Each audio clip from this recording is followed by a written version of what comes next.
solidão, o silêncio e o sentimento de quem vive só é uma dor profunda no coração. E nestas horas, existe uma pessoa a quem buscar, a Deus. Mas e quando buscamos a Deus e Ele parece não responder? Pedimos e não recebemos. Perguntamos, mas não há respostas. Palavra de Esperança de hoje vai tratar do tema do silêncio de Deus. Este paradoxo que existe na pessoa de quem ama o ser humano, mas também permite o ser humano crescer na experiência da fé. Palavra de Esperança começa agora.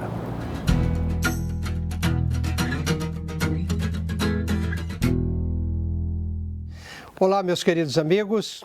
Hoje você está recebendo uma bênção especial porque está aí sentado para assistir o programa Palavra de Esperança. Esse é o quadro Na Palavra, onde nós recebemos as perguntas dos nossos amigos e procuramos respondê-las baseado na Palavra de Deus. Vamos à primeira pergunta de hoje. A minha pergunta é: por que às vezes eu tenho a sensação de que Deus não está me ouvindo? Muitas pessoas ficam confusas com relação a esta pergunta. Muitas pessoas dizem, eu orei a Deus, mas não senti que Deus me ouviu. Eu estou com uma dificuldade e não estou sentindo a presença de Deus. Quando eu falo com Deus, parece que estou falando com uma parede, eu não sinto Deus. Mas o que a Bíblia fala é algo diferente. O livro de Hebreus disse que a fé é a certeza das coisas que se esperam, a convicção de fatos que não se veem. Portanto, a fé não é sentimento. Sentimento é algo totalmente diferente. A fé é baseada na palavra de Deus. Quando Deus disse que Ele nos ouve, quando Deus disse que Ele tem prazer em perdoar os nossos pecados, quando Deus disse que Ele está preparando um lugar para nós morarmos com Ele, isso é uma convicção, é uma certeza. Nós não vemos, mas isso é uma certeza. E Deus, então, no livro de Jeremias, no capítulo 29, versículos 11 em diante, diz assim: Eu é que sei que pensamentos tenho a vosso respeito, diz o Senhor, pensamentos de paz e não de mal, para vos dar o fim que desejais. Então Deus sabe o que nós precisamos e Deus sempre nos dá o que precisamos. E Ele continua dizendo: quando me invocardes, passareis a orar a mim e eu vos ouvirei. E o verso 13 ele disse: buscar-me-eis e me achareis, quando me buscardes de todo o vosso coração. Portanto, quando nós buscamos a Deus de todo o coração, com intensidade e convicção da nossa fé, baseado na palavra de Deus, na promessa que Ele fez, de que sempre nos ouve, sempre nos responde, sempre nos abençoa, nós não precisamos sentir que Deus ouviu. Nós precisamos ter a certeza, porque a certeza é baseada na palavra de Deus e não no nosso sentimento. Vamos à segunda pergunta de hoje. Quanto tempo devemos esperar por uma resposta de Deus em nossa vida? Deus escuta as nossas orações enquanto ainda estamos orando. Nós temos vários exemplos na Bíblia de orações que são feitas e a resposta de Deus vem imediatamente. Um exemplo maravilhoso está no livro de Daniel, no capítulo 9. O profeta de Deus está orando, pedindo que Deus liberte o seu povo do cativeiro da Babilônia. Ele também está pedindo para Deus lhe mandar compreensão de uma visão que ele havia tido no capítulo 8, o capítulo anterior. Enquanto Daniel orava, Deus deu uma ordem para o anjo Gabriel, e o anjo saiu do céu, do terceiro céu, bilhões de anos-luz distante de onde nós estamos, de onde o profeta estava. E o anjo Gabriel se aproximou e disse: Daniel, no início da sua oração saiu a ordem e eu vim para fazer você entender a visão. Deus nos responde prontamente. Quando nós oramos segundo a sua vontade, Deus tem prazer em responder prontamente às nossas orações e nos abençoa, nos perdoa, nos salva, nos dá a bênção que nós precisamos para a nossa vida. Uma confirmação disso está no livro de Isaías, capítulo 65, versículo 24, que diz: E será que, antes que clamem, eu responderei, estando eles ainda falando, eu os ouvirei. Então Deus responde prontamente às nossas orações, feitas com fé e segundo a sua vontade. Obrigado por estar aí assistindo Palavra de Esperança. No próximo programa voltaremos com este quadro na palavra. E lembre-se, Cristo é a palavra e a esperança é Jesus.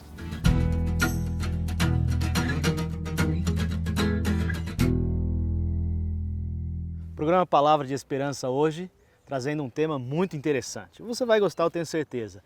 Como você já viu, nós estamos falando sobre o silêncio. Mas, para falar sobre esse tema, nós não vamos ficar quietos aqui o tempo todo. E por isso convidamos mais uma vez a terapeuta familiar Dilene Ebinger. Dilene, muito obrigado por ter aceito o convite mais uma vez. Já virou sócia aqui do programa Palavra de Esperança e é muito bom ter você conosco aqui. Obrigada. Para iniciar o nosso bate-papo, a pergunta é: ficar quieto, ficar em silêncio, faz bem ou não? Certamente, certamente. Acho que tem o seu lugar, né? Tem o seu espaço. O silêncio ele é muito importante porque ele é o que proporciona a reflexão. Através do silêncio a gente consegue, né, se ouvir. E isso nessa geração é muito complicado. Era justamente isso que eu ia perguntar para você. eu já Como a tô me gente pode adiantando. fazer isso, Dilene? Como a gente pode fazer isso num mundo tão agitado como que a gente vive hoje? Nessa geração é complicado não só por causa da agitação do próprio mundo, como também porque nós, seres humanos pertencentes a essa geração, nós não gostamos muito do silêncio. Porque como o silêncio ele desencadeia em nós um ato reflexivo e a gente às vezes pode encontrar com alguma coisa que a gente não se agrada dentro de nós mesmos, então o barulho por fora faz com que a gente não escute o barulho por dentro.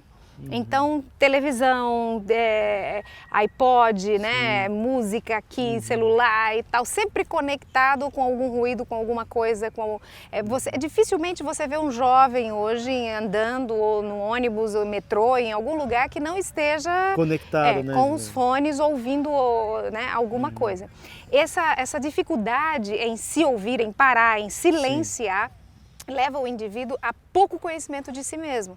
Porque o ato da reflexão é que dá esse olhar para dentro de si, né? Que faz a gente parar um pouquinho, se olhar e começar a ter compreensão do porquê ajo assim, do porquê sinto assim, do porquê faço dessa maneira. Agora, por que as pessoas têm dificuldade, Dilene, para olhar para dentro de si? Você falou até um pouquinho aí, mas queria que você explorasse um pouquinho mais para a gente. Qual é a dificuldade? É medo? O que é? Sim, eu penso que algumas pessoas têm mais do que medo, têm pavor. Do que eu vou encontrar? Pode ser que eu encontre coisas não muito agradáveis ou coisas que eu não saiba lidar, eu não sei o que fazer. Né? Então eu tenho alguns sentimentos, tenho algumas coisas, informações dentro de mim que eu sei que elas estão ali, eu até de vez em quando esbarro nelas, né, sem querer muito, e não sei o que fazer com elas. Então o silêncio ele vai trazer essa oportunidade do indivíduo poder parar um pouquinho e olhar para dentro de si. Ao encontrar alguma coisa desse gênero, de que ele precise, ele seguir o caminho, aquele caminho, ir naquela caminhada. Você acha que, por exemplo, eu parei, encontrei, tem algumas coisas que eu preciso que sejam refeitas, eu posso fazer isso sozinho ou o ideal seria procurar, por exemplo, um terapeuta, uma pessoa que possa me ajudar? Eu creio que muitas coisas nós podemos ir trabalhando sozinhos, né? Não é uma coisa mágica assim, nossa, encontrei isso, eu preciso trabalhar isso, pronto, fiquei bom disso. Não funciona assim, é uma construção, todos nós seres humanos somos, né, um processo de construção. Então você encontra uma coisa, você vai pensar sobre aquilo, outro dia você pensa um pouquinho, não gostei do jeito que eu fiz, é melhor eu agir diferente. Eventualmente a gente vai encontrar um grilo maior, né? Um grilo maior, que a gente vai precisar de uma ajuda externa, de um profissional que possa dizer, olha, isso aqui está me incomodando muito, eu não sei como lidar. Isso aqui aconteceu há muitos anos, mas ainda é recorrente. Quando eu paro um pouquinho, me vem à mente, como eu faço para me livrar disso ou para saber aonde colocar? O profissional que poderia nos ajudar, o que é? Seria qual profissional? Eu penso que em algumas questões um profissional da área espiritual mesmo, né? Um pastor pode conduzir legal. isso também. E dependendo da situação e da circunstância, eu penso que um profissional da área da psicologia, terapeuta, pode canalizar melhor e ajudar o entendimento dos sentimentos e das aflições, das angústias pertinentes àquela situação que foi descoberta. Legal. Agora o contrário. A pessoa que está nos escutando lá, está nos vendo e pensa assim, puxa, eu na verdade sou o contrário, eu me isolo muito, fico muito em silêncio, isso também traz problemas, e quais são os tipos de problemas? Eu acredito que também não é tão saudável assim você ouvir, ter impressões e ficar quieto. Eu gosto de uma frase que diz assim, impressões sem expressões causa depressão. né? Então, impressão sem expressão vai adoecer você. Tudo que a gente absorve, vê, que entra em contato, a gente tem um sentimento a respeito daquilo, a gente tem uma impressão que precisa, de alguma forma, ser expressa. Às vezes em palavras, às vezes em atitudes. Então, o indivíduo que é muito calado, absorve para si, igual uma esponjinha, né? Vai lá, mas não expressa, guarda aquilo. Aquele camarada que fala assim, não ligo para nada, eu não isso me é envolvo meu, com... não se Isso. meta, ninguém tem nada a ver com isso e tal. Às vezes, claro, algumas coisas pertencem mesmo a cada indivíduo, mas algumas coisas estão ali para serem partilhadas. E se não forem partilhadas, elas podem trazer o isolamento, a tristeza, a angústia, o desespero para algumas pessoas. Então, claro que a gente não sai partilhando assim, colocando no rádio, né? Sim. Nas redes sociais. Veja que é muito fácil hoje partilhar alguns sentimentos mesmo. em redes sociais, né? Se sentindo angustiado. Porque não E põe procura... uma carinha ali na frente de alguém triste, né? Isso, né? Porque não procura alguém querido e fala, olha, eu não tô legal, eu tô... Né? Às vezes essa relação assim é difícil. Então, essa forma, mesmo nas redes sociais, é o indivíduo demonstrando que nem sempre o silêncio absoluto faz bem. Porque senão ele ficaria com ele, mas ele prefere jogar no ventilador, né? E todo mundo fica sabendo do sentimento e ninguém em especial fica sabendo. Sim. Né? Então, o silêncio tem o seu lugar, mas ele sempre em todas as relações, ele não é positivo. A gente precisa partilhar um pouco os nossos sentimentos. Gilene, mais uma vez, obrigado, viu, por participar aqui do Palavra de Esperança. Fica o convite, mais uma vez, para você voltar nos próximos programas. Obrigada. E você agora fica com uma mensagem especial do pastor Robson Menezes, falando sobre o silêncio de Deus.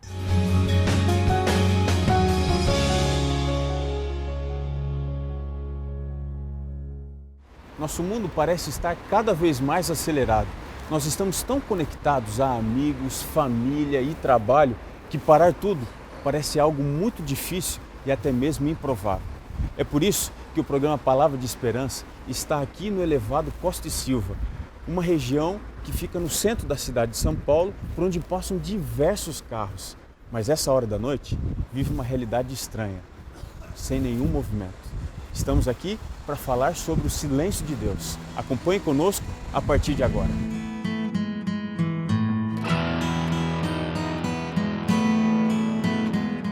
O Diário de Anne Frank foi escrito do dia 12 de junho do ano de 1942 até o dia 1º de agosto do ano de 1944, durante o período da Segunda Grande Guerra Mundial.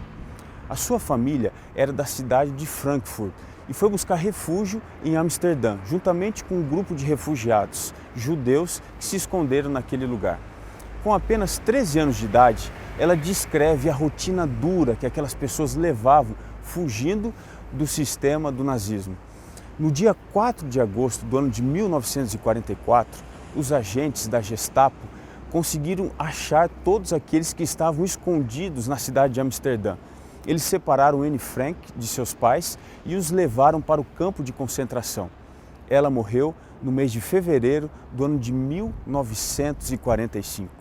O diário que ela deixou foi considerado por Eleanor Roosevelt como um dos maiores comentários da guerra. Assim, quando a gente entra em contato com o conteúdo deixado, nós entendemos que aquela menina não escreveu simplesmente para ganhar a publicidade, mas para expressar o que estava dentro do seu coração. Nós podemos ler o seguinte: quando eu escrevo, eu consigo fazer com que a dor vá embora, organizar os meus pensamentos e assim também enxergar as minhas fantasias. Você já se deparou numa situação em que aparentemente você não conseguia entender o que estava acontecendo? Parecia que estava vivendo uma grande fantasia, falava e ninguém parecia ouvir, parecia estar sozinho no meio do nada? Bem, se você já se sentiu assim, talvez hoje você vai entender um pouco mais através do estudo que vamos fazer sobre o silêncio de Deus, o quão é importante entender que Deus não nos abandona em qualquer situação. Pelo contrário, Ele sempre está ao nosso lado, ainda que estejamos atravessando um momento muito difícil da nossa história. Eu quero relembrar com você a história de um milagre muito especial que Jesus realizou, talvez o mais importante do seu ministério. Ela aparece no Evangelho de João, no capítulo 11, do verso 1 até o verso 46. É a história da ressurreição de Lázaro. A ligação que nós temos com algumas pessoas é às vezes mais profunda que a ligação que nós temos com pessoas da nossa própria família. Darren decidiu procurar o seu pai biológico depois que o seu pai adotivo faleceu. Algum tempo antes, ele havia encontrado a sua mãe biológica e ela forneceu algumas informações, mas ele decidiu esperar um pouco mais. Depois de algum tempo, ele entrou em contato com as suas meia-irmãs pelo Facebook e elas, através deste contato, informaram o seu pai biológico, que decidiu ligar para o seu filho. Paul ligou e marcou o encontro. E para surpresa dos dois, eles descobriram que já trabalhavam juntos há um bom tempo, como sinalizadores de trânsito. Apesar de estarem lado a lado durante alguns anos, não sabiam da ligação profunda que eles tinham. A ligação de Jesus com a família de Lázaro era muito especial. É exatamente isso que nós encontramos no verso 5. Lá nós lemos que Jesus amava Maria, Marta e Lázaro. Quando a gente tem pessoas próximas, o que nós fazemos? Nós cuidamos, não é mesmo? Mas a história do milagre da ressurreição é um pouquinho diferente. As irmãs mandaram um recado para Jesus dizendo que o seu amigo estava doente. E quando ele recebeu a notícia, em vez de se mexer, ele ficou parado. Ele ainda esperou 2 dias no mesmo lugar. Quando você recebe a notícia de que alguém da sua família, um amigo, uma pessoa que você ama, foi parar no hospital, o que você faz? Já diz o ditado que quem ama, cuida. Mas no caso da história de hoje, parece ser um pouco diferente, porque Jesus simplesmente não fez nada. Ele ficou parado.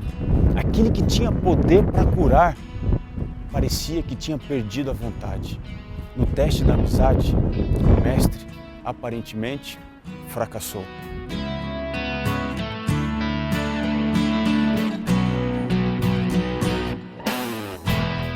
O relato de João mostra que essa história tinha um propósito muito maior. No verso 4, Jesus Cristo diz: esta enfermidade não é para a morte, mas sim para a glória de Deus, para que através dela o Filho do Homem seja glorificado. Mas acontece que essa explicação não havia sido dada para as irmãs de Lázaro, que esperavam a vinda do Mestre ansiosamente para que ele curasse o seu irmão. Mas ele chegou atrasado 4 dias, tarde demais. Quando ele se aproxima, Marta chega até ele com uma grande curiosidade dentro do coração para saber onde é que ele estava. E ela diz: Mestre, se o Senhor estivesse aqui, o meu irmão não teria morrido. Aonde o Senhor estava? Onde é que Deus estava quando você perdeu alguém que tanto amava? Onde é que Deus estava quando eu perdi a minha tia, 1 mês depois que nós descobrimos que ela estava com câncer? Aonde Deus estava quando o seu casamento acabou, quando você perdeu a sua empresa? Onde Deus estava olhando você sofrer e aparentemente de braços cruzados? Eu me lembro que quando era um pequeno, meu pai decidiu levar a nossa família para conhecer a região onde ele fora criado, lá no estado do Mato Grosso do Sul, próximo à cidade de Rio Brilhante, na fazenda da Matinha. Uma cena não sai da minha cabeça. Meu pai distante, sentado num cercado meio sombrio, numa caixa de concreto.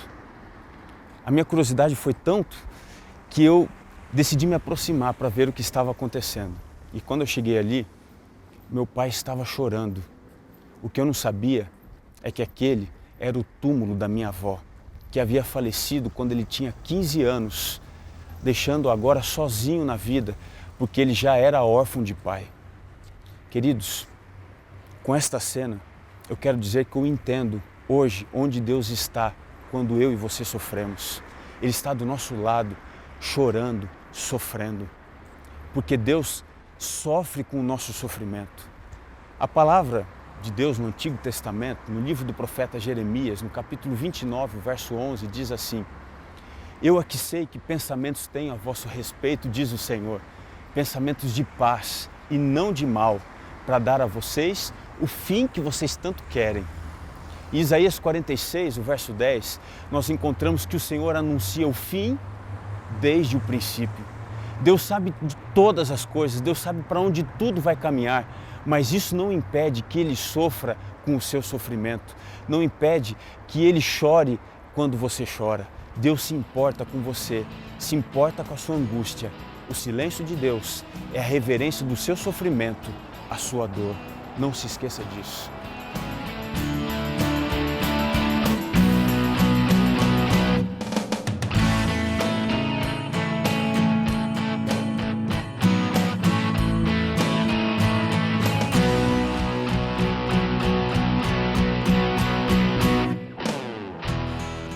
Talvez a lição mais difícil que nós tenhamos que aprender é que neste mundo nós vamos enfrentar dificuldades sempre. Foi exatamente isso que Jesus disse no Evangelho de João, no capítulo 16, o verso 33. Mas não precisa ficar preocupado, porque no Salmo 23, o verso 4, existe uma outra promessa. Ainda que eu ande pelo vale da sombra da morte, não preciso temer mal algum, porque Deus está comigo. Em Isaías 43, o verso 19, existe uma outra promessa maravilhosa. Lá Deus diz assim: eis que faço coisa nova que está saindo à luz. Vocês não podem perceber isto? Veja, quando tudo parece perdido, Deus age e faz o sobrenatural acontecer. Foi exatamente isso que ele disse para Marta. Marta, se você crer, você vai ver a glória de Deus. O que Marta precisava fazer era confiar no poder de Deus e permitir que a pedra fosse rolada para que o sobrenatural acontecesse. E quando ela permitiu, aquele que estava morto há 4 dias ouviu a voz de Deus. O milagre aconteceu. Lázaro foi trazido outra vez à vida. É esse o milagre que Deus quer fazer com você. Você não está sozinho. O que você precisa fazer hoje é retirar as pedras do caminho de Jesus Cristo, porque só assim Ele poderá fazer o milagre que você tanto precisa. Ouça essa música e permita que Deus entre na sua vida e faça com que a sua história seja nova, seja diferente mais uma vez.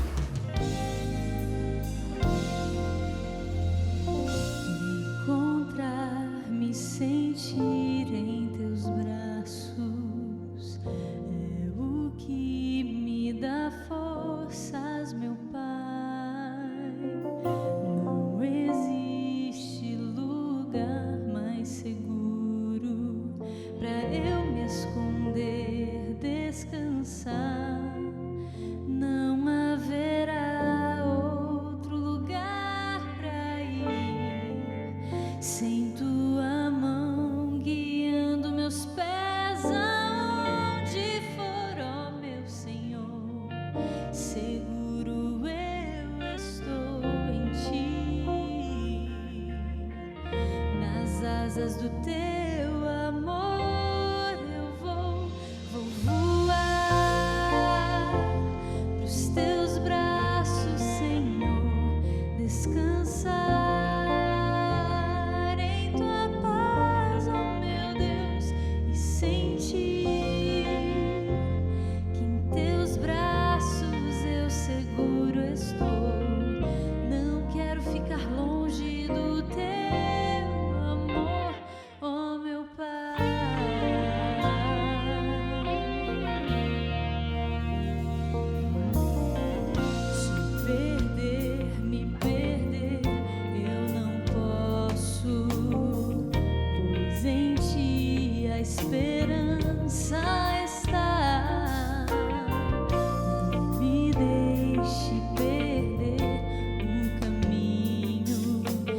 Quero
O mesmo milagre que Jesus fez para Lázaro, Ele pode fazer por você, porque Ele te ama da mesma forma. Ele está ansioso por tirar as pedras do seu caminho e te dar uma nova vida. Ouça a voz de Deus agora, quando orarmos juntos. Portanto, feche os seus olhos e deixe Deus falar com você nesse momento. Querido Pai, nós buscamos a Ti mais uma vez em oração. Queremos ouvir a Tua voz, queremos perceber o Teu poder, tirando as pedras do nosso caminho e fazendo com que cada vez mais nos aproximemos do ideal que o Senhor traçou para a nossa vida. Esta é a oração que nós fazemos em nome de Jesus. Amém. Palavra de Esperança fica por aqui. Espero que você tenha gostado deste importante estudo da Palavra de Deus e percebido que o silêncio de Deus é também manifestação de seu amor. Para entrar em contato conosco, você pode fazê-lo acessando facebook.com/Palavra de Esperança TV. Se preferir, visite uma das nossas igrejas. Entre no site www.encontreumaigreja.com.br e ali você vai achar uma igreja que fica bem próximo de sua casa. Por hoje é só, mas eu espero revê-lo no próximo Palavra de Esperança.